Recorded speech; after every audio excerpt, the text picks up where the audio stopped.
ശരിയായിരുന്നു അദ്ദേഹം. യുവാക്കളോടൊപ്പം എന്നും ആടി കളിച്ച് അവരുടെ ആഗ്രഹങ്ങൾ അഭിലാഷങ്ങൾ എന്താണെന്ന് അറിഞ്ഞ് അവർക്ക് വേണ്ടി പ്രയത്നിക്കുന്ന, അവർക്ക് വേണ്ടി എല്ലാവിധ പ്രോത്സാഹനം നൽകുന്ന and will be with you always and will stand along with you, sir. അത് പറയാൻ വേണ്ടി മാത്രമാണ് നമ്മളിപ്പോൾ വിളിച്ചത്. കാരണം അതുകൊണ്ട് അതാണ് നമ്മുടെ കുട്ടികളെല്ലാവരും എല്ലാ വശത്തും ആഹ്ലാദ തിമിർപ്പിലാണ്. അദ്ദേഹത്തെ സ്വീകരിക്കാൻ വേണ്ടി, അദ്ദേഹത്തിനെ കാണാൻ വേണ്ടി, രണ്ട് ഫോട്ടോ എടുക്കാൻ വേണ്ടി. ഹലോ, ഹായ്,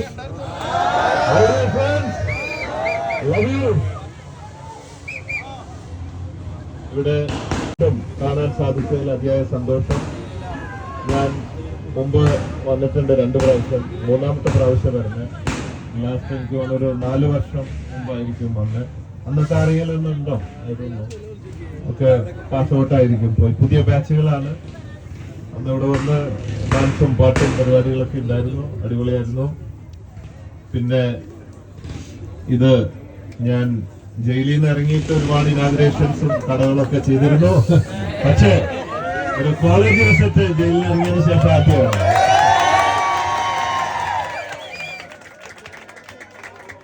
പിന്നെ മാനേജ്മെന്റ്, കരീംക and principal and other team behind this വലിയൊരു സക്സസ് ആണ്. എത്രയോ കോളേജും കാര്യങ്ങളൊക്കെ ആയിട്ട് ഒരുപാട് പേരുടെ ഭാവിക്ക് സപ്പോർട്ട് ചെയ്ത് ഇവിടുന്ന് അവരെ സമൂഹത്തിലിറക്കി ജീവിക്കാൻ, മുന്നോട്ട് പോകാനൊക്കെ സപ്പോർട്ട് ചെയ്ത വലിയൊരു ടീം മാനേജ്മെന്റ് ആണിത്. അതൊക്കെ വലിയൊരു ഭാഗ്യമാണ്. ഇതുപോലെ സച്ച് എ ബിഗ് കോളേജ് ഈ 35 ഏക്കർ അല്ലേ, 35 ഏക്കറിലൊക്കെ ഉള്ള ഒരു ഇതിൽ ഞാൻ പഠിക്കാൻ സാധിച്ചിട്ടില്ലല്ലോ. നമ്മൾ ഇവിടെ വരുമ്പോൾ ഒരു അസൂയാണ്. നമ്മളൊക്കെ ചെറിയ ചെറിയ സ്കൂളും കോളേജുകളിലൊക്കെയാണ് പഠിച്ചിട്ടുള്ളത്. എനിവേ, എല്ലാവരെയും കാണാൻ സാധിച്ചതിൽ അതിയായ സന്തോഷം. എന്തെങ്കിലും ചോദ്യങ്ങളുണ്ടോ?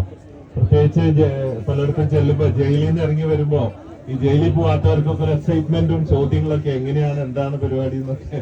ഇനി ക്വസ്റ്റ്യൻ, ഫുഡ് അടിപൊളിയാ. ഒരു ദിവസം മട്ടൻ, ഒരു ദിവസം ഫിഷ്, കപ്പ, പച്ചക്കറി. അതിന് എന്താ വെച്ചിട്ട് തിരക്ക് പിടിക്കേണ്ട പോകാനായിട്ട്. ബില്ലില്ല, ഫ്രീ ആണ്. ഞാന് ജയിലിൽ പോകാനുള്ള പൂതിയുണ്ട്. 5-6 വർഷം മുമ്പ് ആന്ധ്രയില് ഒരു ടൂറിസം ജയിലുണ്ട്. അവിടെ ഒരു ദിവസം 500 രൂപ കൊടുത്തിട്ട് ഞങ്ങൾ ഫ്രണ്ട്സ് പോയി താമസിച്ചിട്ടുണ്ട്. അത് കാശ് കൊടുത്തിട്ടാണ്. ഇപ്പൊ സർക്കാർ ചെലവിൽ ആദ്യമായിട്ടാണ് ഇങ്ങനെ ഒരു അവസരം കിട്ടുന്നത്. പിന്നെ മനഃപൂർവ്വം കുറ്റം ചെയ്യാത്തതുകൊണ്ട് കുറ്റബോധമില്ല. അതുകൊണ്ട് വളരെ മാന്യമായിട്ട് പോയി വന്നു. പിന്നെ ഒരു കാര്യം പറയാനുള്ളത്, അവിടെ ഒരു 90% ആൾക്കാർ കിടക്കുന്നത് സെല്ലില്. ഇത് പിന്നെ കുറ്റം ചെയ്യാത്ത സെല്ല്, അതുകൊണ്ടായിരിക്കും ഫുഡൊക്കെ നല്ലത്. വേറെ പണിയൊന്നും എടുക്കണ്ട. കുറ്റം വിധിച്ചിട്ടില്ലല്ലോ. കുറ്റം വിധിച്ചു കഴിയുമ്പോൾ വേറെ സ്ഥലമാണെന്ന് തോന്നുന്നു. ചിലപ്പോൾ ടഫായിരിക്കാം. ഇത് റിമാൻഡ് മാത്രമേ ഉള്ളൂ, കുറ്റം ചെയ്തു എന്നില്ലല്ലോ. അപ്പോ അവിടെ കിടക്കുന്ന 90% പേരും ഈ ഡ്രഗ്സിന്റെ പേരിലാണ്. MD ഡോക്ടേഴ്സ്, MDMA അല്ലേ, പുതിയ ഡിഗ്രിയാണ്. അപ്പൊ MBA സ്റ്റുഡൻസും ഡോക്ടർമാരും ഒരുപാട് പേര് 90% പെട്ടുകിടക്കുകയാണ്. അവർക്ക് വളരെ കുറ്റബോധമുണ്ട്. അവരെ സംബന്ധിച്ച് ഒരു ചെറിയൊരു കാര്യത്തിന് വേണ്ടി 6 വർഷത്തെ ശിക്ഷ എന്ന് പറഞ്ഞ ലൈഫിന്റെ വലിയൊരു ഭാഗം. പിന്നെ വേറെ പ്രശ്നമൊന്നുമില്ല. അവരൊക്കെ എന്നെ പോലെ വളരെ പോസിറ്റീവായിട്ട് അടിച്ചു പൊളിച്ച് ഞങ്ങള് ഒരു ഹോസ്റ്റലിൽ ജീവിക്കുന്ന പോലെ അടിപൊളിയായിട്ട് മുമ്പോട്ട് പോയി. അങ്ങനെയൊക്കെയുള്ള ഒരു ധൈര്യം കച്ചൊക്കെ ഉള്ളതുകൊണ്ട് വളരെ പോസിറ്റീവായിട്ട് വളരെ ഫ്രണ്ട്ലി ആയിരുന്നു. സത്യം പറഞ്ഞ എപ്പോഴും എനിക്ക് മിസ് ചെയ്യുന്നുണ്ട് ഇടയ്ക്ക് അവരെയൊക്കെ. അതുകൊണ്ട് നിങ്ങൾ അവിടെ പോവാൻ നിൽക്കണ്ട എന്നുള്ളതാണ് എനിക്ക് പറയാനുള്ളത്. നമുക്ക് ഇവിടെ കണ്ടാൽ പോരെ. അതുകൊണ്ട് ഈ ഒരു അവസ്ഥയില് അവിടെ ഞാൻ നേരിട്ട് കണ്ടപ്പോ, ഞാനും ഈ ഡ്രഗ്സോ സിഗരറ്റോ ബീഡിയോ ഒന്നും വലിക്കാത്ത ആളാണ്. പിന്നെ ബാക്കി കാര്യങ്ങൾ പറയുന്നില്ല, നിങ്ങൾക്ക് അറിയാവുന്നതുകൊണ്ട്. എന്നാൽ കൂടിയ മാരകമായ പരിപാടികൾക്കൊന്നും പോവാറില്ല. മിനിമം കാര്യങ്ങളേ ഉള്ളൂ. അപ്പൊ അങ്ങനത്തേലൊക്കെ പോവാതിരിക്കുക. പിന്നെ അതൊക്കെ നമ്മുടെ ആരോഗ്യം, മാനസികാവസ്ഥ, നമ്മുടെ ഫ്യൂച്ചറൊക്കെ നശിപ്പിക്കുന്നതാണ്. തീർച്ചയായിട്ടും ഇവിടെയും മെസ്സേജ് ആണുള്ളത്. സേ നോട്ട് ടു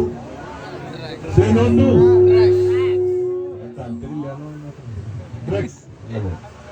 നമുക്ക് ലഹരി, ഞാൻ മുമ്പൊരു മറഡോണയുടെ ഒരു ക്യാമ്പയിൻ ചെയ്തിരുന്നു. ലഹരി അല്ല നമുക്ക് വേണ്ടത്, ഫുട്ബോൾ ലഹരിയാണ് വേണ്ടതെന്നുള്ളത്. അതുകൊണ്ട് സ്പോർട്സ്മാൻ സ്പിരിറ്റ്, ഒരുപാട് മറ്റ് ആക്ടിവിറ്റീസ് ഒക്കെ ഉണ്ടല്ലോ. അപ്പൊ നമുക്ക് ഇതിൽ നിന്ന് ഒരു ചെറിയ അകലം പാലിക്കുന്നത് നല്ലതായിരിക്കും ഈ അവസ്ഥയിൽ ഞാൻ പറയാണ്. സോ പിന്നെ എന്തൊക്കെയാ പരിപാടി എന്ന് എനിക്കറിയില്ല. Are you guys, girls ready? I am ready. എന്തൊക്കെയാ പരിപാടി പറപ്പിക്കണം എന്നൊക്കെ പറഞ്ഞിരുന്നു. ഡ്രോണാന്ന് പറഞ്ഞു. Okay, so let's wait for the function. So പതിവ് പോലെ conquer the world with love. Love you everyone. You are unfortunate. ഇവിടെ നിർവഹിക്കുകയാണ്. സ്നേഹഭവനത്തിന്റെ രണ്ടാം ഘട്ടം ഇതിന്റെ ഉദ്ഘാടനം ഇപ്പോൾ ഇവിടെ നടക്കുകയാണ്.